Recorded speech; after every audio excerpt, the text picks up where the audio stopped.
Bonjour à tous. Petite introduction avant de commencer.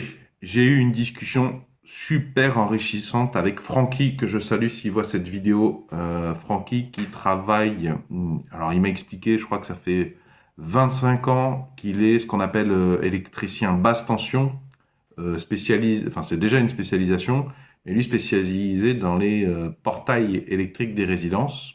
J'ai rencontré cet artisan expérimenté alors qu'il travaillait et volontiers il m'a partagé, enfin c'était très, comme souvent les artisans expérimentés, ils ont plein de choses à t'apprendre et il y en a plein qui sont ultra bonnards en plus avec les jeunes. Francky, c'était vraiment très très sympa de discuter avec toi. Alors Francky m'a dit ça fait 25 ans, 26 ans qu'il fait ce métier et dont 23 ans je crois dans une entreprise très très célèbre d'entretien des portails électriques qui commence par un A. J'en dirai pas plus parce que je veux pas attirer de problème à Francky. Je sais pas si je peux être totalement transparent. Et il m'a donné au moins 3 solutions, Francky. Francky m'a expliqué comment empêcher des gens de passer par-dessus un portail. Je lui ai posé la question parce que j'avais ce problème. Comment empêcher un scooter de forcer un portillon, un petit portillon piéton, une place. Tu sais, les mecs ou les femmes qui arrivent avec leur scooter et qui mettent avec la route devant un choc violent dans un portillon piéton pour passer parce qu'ils ont la flemme de passer par le portail voiture et moto. Et troisième sujet, comment empêcher un SDF de forcer une résidence quand en plus la résidence, la porte en question, est équipée de plusieurs ventouses, ce qui s'appelle les ventouses. Donc je vais faire un tournage en commun, mais je vais séparer en 3 vidéos séparées. Si tu veux les 2 autres sujets, je te mets les liens dans la description sous la vidéo. Dernier sujet, rapport avec Francky, je profitais de cette conversation enrichissante avec cet artisan slash ouvrier expérimenté pour lui dire, voilà, j'ai vu quelqu'un avec son scooter de temps en temps, parce que classiquement, vous savez, dans certaines résidences, vous avez le passage piéton et vous avez le portail pour les voitures. Et en fin de journée, j'ai vu une personne en scooter qui se laissait un peu de vitesse, soit 10 km/h, et qui percutait de plein fouet le portillon piéton pour l'ouvrir de force, parce qu'en plus il y a un code, hein, donc, et puis c'est un code à 4 chiffres. Hein. Qu'est-ce que ça te coûte quand t'es scooter de poser le pied pour taper le code?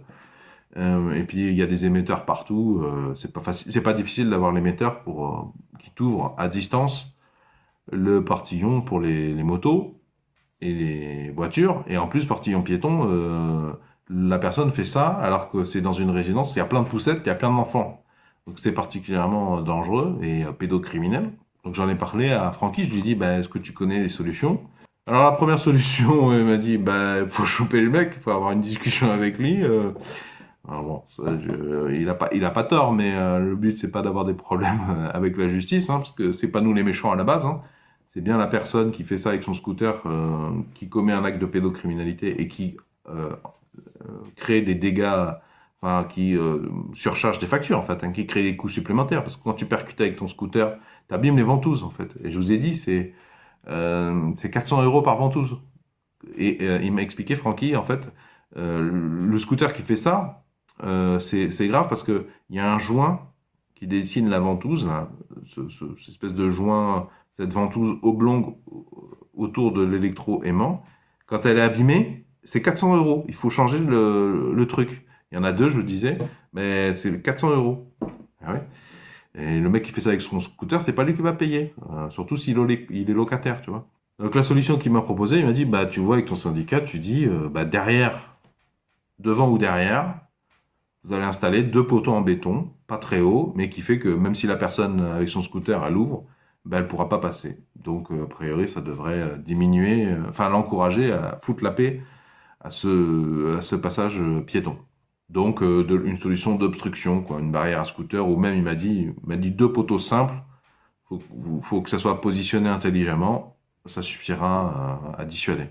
Donc je vous partage la solution parce que si je suis concerné, il y a d'autres personnes qui sont probablement concernées également.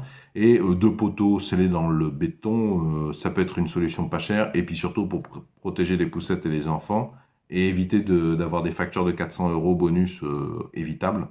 Ça vaut le coup. Il vaut mieux mettre les 400 € dans des voyages avec les enfants justement. ou pour payer les fournitures scolaires, la cantine et tout ce qui va bien. Si j'ai oublié de dire des choses, vous les mettrez dans la description sous la vidéo.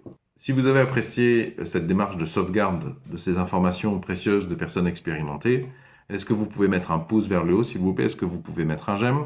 Si vous aimez cultiver votre connaissance des solutions au milieu d'un problème de la vie quotidienne, je vous souhaite la bienvenue et je vous propose à ce titre de cliquer sur le rond qui va s'afficher ici dans quelques instants. Ça vous abonne gratuitement à la présente chaîne YouTube.